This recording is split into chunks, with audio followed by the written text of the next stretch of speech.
Jeremy Clarkson once called James May's car a shopping trolley. May's response was to defend it calmly and at length as possibly the greatest car in the world. The car was a Fiat Panda. He drove it to work every day for nearly a decade. He is also the man who rang a Ferrari dealership when the order books had already closed and somehow persuaded the factory to build him the very last 458 Speciale ever made. Both of those things are true simultaneously, and together, they tell you more about James May than 20 years of television programs ever managed, the engineer in the captain's seat. Captain Slow is the nickname his colleagues gave him at Top Gear, and it has followed him ever since. It implies someone cautious, unhurried, slightly out of his depth. It implies someone who cannot quite keep up. The same man drove a Bugatti Veyron to 253 miles per hour for the program. He later piloted a Eurofighter Typhoon at 1,320 miles per hour, which is faster than a rifle bullet. He was not slow. He was deliberate. There is a difference. Deliberate means you think before you act. It means you know exactly why you are doing something before you do it. And when you apply that quality to building a car collection, the result is something that looks, on the surface, almost inexplicable, and reveals on closer inspection the clearest possible picture of who the person is. What distinguishes May from Clarkson and Hammond is not speed. It is honesty. He has never bought a car to impress anyone. He has bought cars because he found them interesting, because they solved a problem well, because they represented something he genuinely believed in. His garage is not a display. It is an argument. The Fiat Panda, the argument made visible. For years, nearly a decade, James May drove a 2005 Fiat Panda as his primary vehicle. Not as an ironic gesture, not as a challenge, as a genuine, considered choice by a man who wrote about cars professionally and could have driven almost anything he chose. Clarkson's verdict was delivered publicly and without mercy. Shopping trolley. The studio audience laughed. Hammond laughed. The joke wrote itself. May's response was equally public. He said that you cannot go fast on public roads anyway, and that with the Panda, you use all of the power all of the time. To him, the Panda was proof that greatness in cars is not about acceleration times, but about how well a car fulfills its purpose. This is not a sentimental argument. It is a precise engineering argument. A car that delivers everything it promises at the price it costs, in the conditions it operates in, is a better designed object than a car that costs 10 times as much and spends most of its life being driven gingerly through traffic. May understood that. His colleagues understood it too, somewhere. They just found it funnier to laugh at the Panda than to agree with him. In 2014, the Panda broke down. May sold it. He described it as a loss. The car that replaced it, a BMW i3 Electric, was itself chosen as an experiment in what the future might feel like. The Panda died and was replaced by a glimpse of what comes next. That continuity in May's collecting philosophy is not accidental. The air-cooled Porsche, the car that proved the emotion. Among the collection's quieter entries sits one of the most revealing purchases May ever made. He described one of the last air-cooled Porsches, a 1984 911 Turbo, as the best car I've ever bought. The air-cooled 911 is significant, not because of what it can do, but because of what it represents in engineering terms. A rear-engine sports car cooled without water, tuned by Porsche over decades until the formula was so refined that abandoning it felt like a philosophical decision as much as a technical one. When Porsche switched to water cooling at the turn of the century, the air-cooled era ended permanently.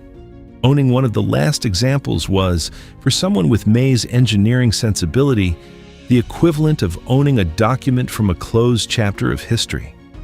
He sold it in 2015. It fetched £50,000, double the expected price. He has never fully explained why he sold it. Perhaps he felt the chapter was complete. Perhaps the money helped fund what came next. What came next was the car Ferrari agreed to build specifically for him, the Ferrari 458 Speciale, the last one. The story of how James May came to own the last Ferrari 458 Speciale ever built is one of the best stories in recent British automotive journalism, and it has been hiding in plain sight since he told it himself in the Sunday Times in 2015. He had thought about buying a 458 Speciale for a long time. He weighed it up, deliberated, considered. When he finally decided he wanted one, the order books were closed. Ferrari had made 3,000 units and stopped. The window had passed.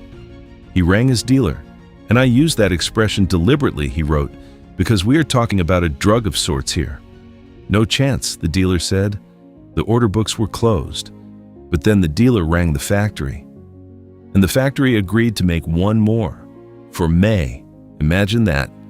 The car arrived in near orange paint with gold wheels, definitely from a different side of May's brain than the Tesla and Toyota Mirai parked next to it. He bought it for £208,090. He has driven it since, regularly, on roads in the English countryside, treating it as a car rather than an investment. The man who defended the Fiat Panda as possibly the greatest car in the world quietly arranged for Ferrari to produce a vehicle specifically for him after the production run had ended. Both positions are entirely consistent with the same set of values. If the car is right, it deserves to exist. Cost is almost beside the point. The Alpine A110, engineering without apology. In 2017, James May drove an Alpine A110 for the Grand Tour. He mispronounced the brand as Alpine on camera, in front of a global audience, without apparent concern. He then declared it his car of the year. Shortly afterwards, he bought one, blue, 50,805 pounds, and described it as a downsized supercar. The Alpine, an A110, is not a car that announces itself loudly. It is small, light, and built around a single idea, that reducing weight is more effective than increasing power. The entire philosophy of the car is an argument against the direction most of the industry was traveling: bigger engines, larger bodies, more technology, and in favor of something simpler and, in May's view, more honest. He has kept it. It sits alongside the Ferrari 458 Speciale as a demonstration that two entirely different approaches to the same goal, a satisfying driving experience, can coexist in the same garage without contradiction. He noted that the A110 is shorter, narrower, and lighter than his Ferrari 458 Speciale. He said this approvingly. The car that weighs less and costs less can, in the right conditions, do what the more expensive car does better. May finds this genuinely interesting rather than threatening. The Toyota Mirai, buying the future to understand it. James May is the only person connected to Top Gear or the Grand Tour who bought an electric or hydrogen vehicle as a considered personal choice rather than for filming purposes. He bought a 2015 Toyota Mirai, a hydrogen fuel cell car, specifically to compare it to his Tesla and understand the different ways they generate electricity. He later admitted it was the nicest car he'd ever owned, but sold it because of the lack of hydrogen fuel stations in the UK. There were only 8 when he bought it and 11 when he sold it. 11 hydrogen stations across the entirety of Britain. The infrastructure was not there yet. Most people would have written off the technology. May bought the 2021 model when it arrived, because the car itself was not the problem. The system around it was, and he believed the system would improve. This is the pattern across his entire collection. He does not buy cars for what they are today. He buys them because of what they represent, what they have solved, or what they suggest about what comes next. The Mirai sits in his garage alongside the Ferrari 458 Speciale, not as a contradiction, but as the clearest possible extension of the same curiosity. The Beach Buggy, when the opinion became a car. The final vehicle in May's collection is the one that makes the least sense and reveals the most. During the Grand Tours episodes filmed in Namibia, May drove a VW Beach Buggy. He described it publicly as one of the worst vehicles he had ever encountered. The ride, the handling, the noise, the general experience, none of it met with his approval. He then had it built and modified in the UK by Kingfisher Customs based on the classic Myers-Manx dune buggy design, and kept it. He named it Prowler. The logic, to the extent that it can be reconstructed, appears to be this. The car was so bad that it became interesting. The gap between what it should be and what it was became a problem worth solving. He does not own it because he loves it unconditionally. He owns it because he disagreed with it strongly enough to do something about it. That is, in miniature, the entire philosophy of the collection. Cars are not just objects to be admired. They are arguments to be engaged with, problems to be turned over, ideas to be tested. The Beach Buggy is the most honest expression of that approach in the garage. An admission that you can find something genuinely terrible and still find it worth having around. What it all means. James May's collection is not built around price. It is not built around horsepower or rarity or what other people in his position would be expected to own.